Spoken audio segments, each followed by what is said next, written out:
sometimes I'll blame it on the alcohol. No, sometimes it's just that's what happens when you're not a blackberries. drinker. You don't drink and you're trying to do something and it hits you and you say stupid. But this stuff is real. For real though. I'm good.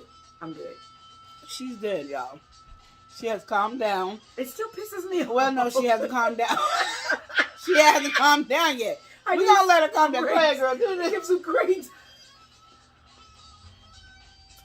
Let me tell you this. She has been so sweet to me today.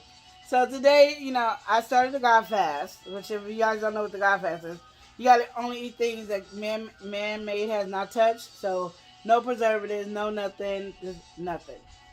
And so I can't eat them, but she got me a nice little spread of olives, cantaloupe, grapes, blackberry, and blackberry is my favorite. Oh, really? I didn't even know. Yeah, it is. That's why I made my tea, pineapple and blackberry, because of that.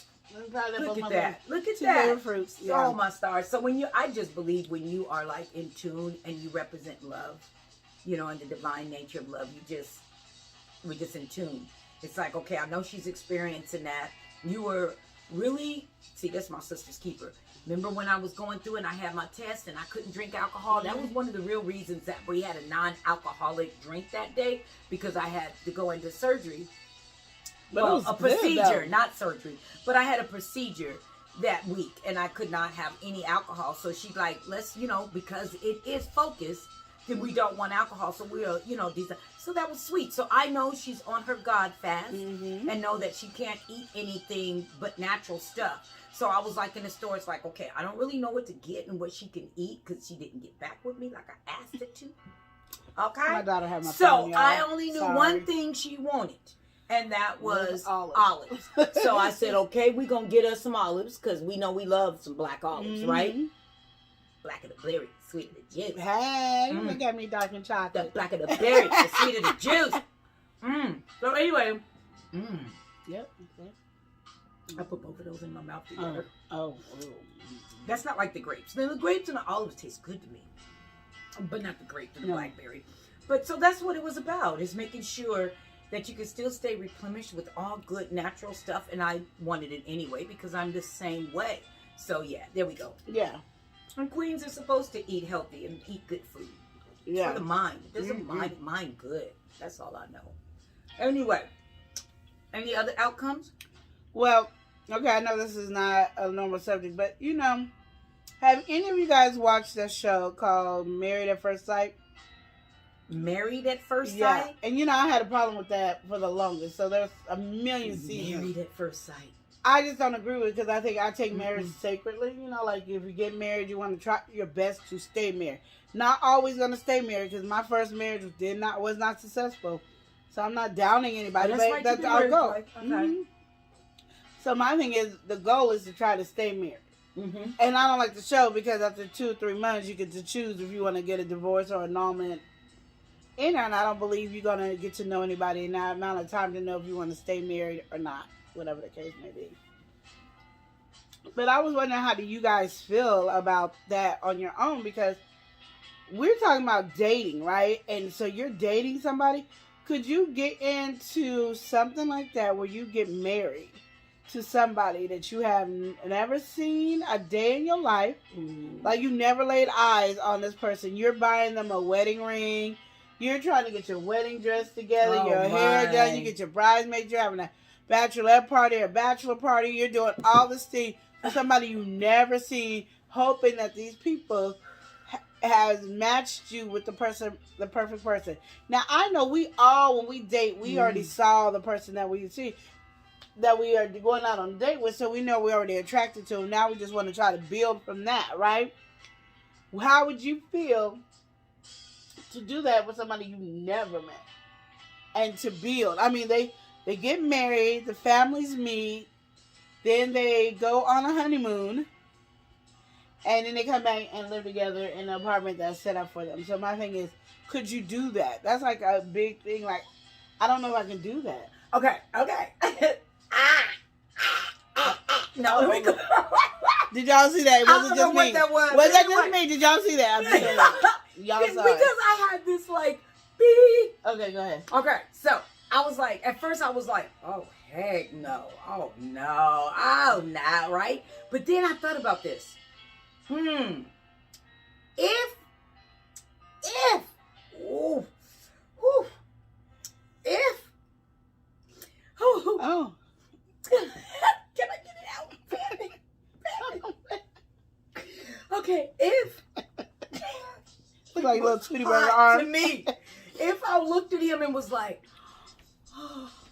right, type of thing, Yeah. it'd have to first be a drooling experience for me, okay? Because we were talking about going into something that, so yeah, at that But time, you can't go with the looks because you're getting married. I'm sorry, but if this is already set up for me, did you say this is already set up for me? No, it's like, okay, Oh. it's like you sign up. It's like doing a dating game. Mhm. Like if you want to go online and do a dating matchup, you put all the information about yourself. These people come into your house, have a conversation with you, look around and everything like that. And then they match you up with somebody they think will work. You guys will make it in a marriage. Okay. Again. But that person might not, he might be handsome to everybody else, but he might not be handsome to you. Okay, but see, I got that part. That's why I said if. Okay. That's why I said if 1,000 times. You did say it 1,000 times.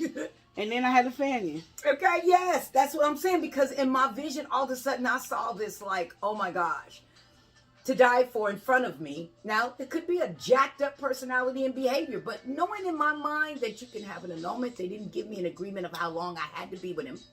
They want you to at least stay with them for the 2 months. Okay, so you can get an annulment in 3, so no problem. No, And annulment if is if you don't have sex. Is it, no, seriously, annulment is if you figure out less than 3 months that you don't want, that you ain't ticking, your vibes and things ain't kicking. Okay. Right? That's an annulment. That's what that's about, because my sister had one. All right? So think about, when you think about it, and think about the women that be marrying men just to get their green cards and stuff. And then they get over here, nothing. So, especially, so this is the time, I would go off of the looks. You can't make the decision. Because wait a minute. No, the decision you said is already made, right? So you gotta say I do. And so I'm saying I do, but Well, I'm maybe only ugly. but I got a choice. If the decision is made, that's why I say it again. If. Okay. So if the decision is made but how much money involved? None? Oh no, I can't do. How much money involved? Oh, might make him look a little good. Can I buy him some clothes? What are you talking about? Marrying a dude that's already, like you said, Well, that's the whole prepared. program. That you signed the contract that you're gonna marry this person. And I won't know who he is before I. No, you don't see nothing about him. You don't know what he looked like. You don't know his name. Where'd you get that fantasy from? That's No, not it's a even TV cool. show. Oh, it's a real TV show? Okay, I ain't watched it. It ain't gonna be mine. But Never mind. That changed the whole subject. I said that like 3 times. I'm telling you. And I said if 1,000. I never. And if still goes. No, I mean, And so because it's not the if that I'm looking for, and it's the if that is if. but that's if, what I'm it's saying. not- But the that's what whole I'm saying, point of it's the not gonna be. conversation is how would you be able to do something wouldn't. like that when, in your mind, the first thing that makes you want to go out with somebody is there's an attraction. So they look good, and they're dressing well, smelling good. All Okay. that you already seen. And you that. got 2 months to marry this person? Is No. money involved? No. I You- mean to stay with him. Yeah. So is there money involved? No. Oh, hell no. It's Then just why that- are you doing it? Because you're trying to find true love. No, you ain't found it. Someone found it for you and thought Exactly. that's not you finding it. But they're taking these experts. And that's not these, true. These 3 experts are coming together. Protest that show. Why am I protesting this shit? Hush. No more drink for you. Put that away. Not the drink. Literally, this time it's not the drink. It's a stupid show. I thought it was going to be stupid, but when I actually watched it, it really wasn't that stupid. It wasn't stupid to No, you? because it was like things that people used that people don't think about how hard marriage is. So I can know you for a year and then we get married and then we go through all this hell and stuff like that. Mhm. What I like about it is they have these counselors. They have a pastor. They have a sex therapist or helper or I don't know. And then they have the other lady. Her name is Dr. Pepper. I just remember her name because it's Dr. Dr. Pepper. Yeah. And so I was looking at it, but sometimes you're gonna have somebody who lies on there in the drink. And I've always said that when you get on these dating apps, you're actually talking about what you believe you are, but that might not be the reality of who you are. you might think, oh, I'm this person and I'm the nicest person in the world, and you might be a jerk. And you meet with this person and it doesn't work out. So that's what that problem is. And I was just wondering, because we're talking about dating, and as I'm married and I'm only dating my husband, because he won't let me date nobody else. Oh. Yeah, it's sad, but I got over it. But something about when you say I do, you can't date nobody else. Yeah, I guess, huh? Yeah, because he can't date nobody else. So I guess that's how that goes. But I was just wondering how would people feel about that, because you might actually find your true love, or you might not actually find your true love, but you kind of got some knowledge under your belt. Because I think my first marriage taught me a lot. Come to me for advice about your family and friends, to your husband and your wife. I can tell you about mine and what's been applied. So stay tuned and buckle in for the ride.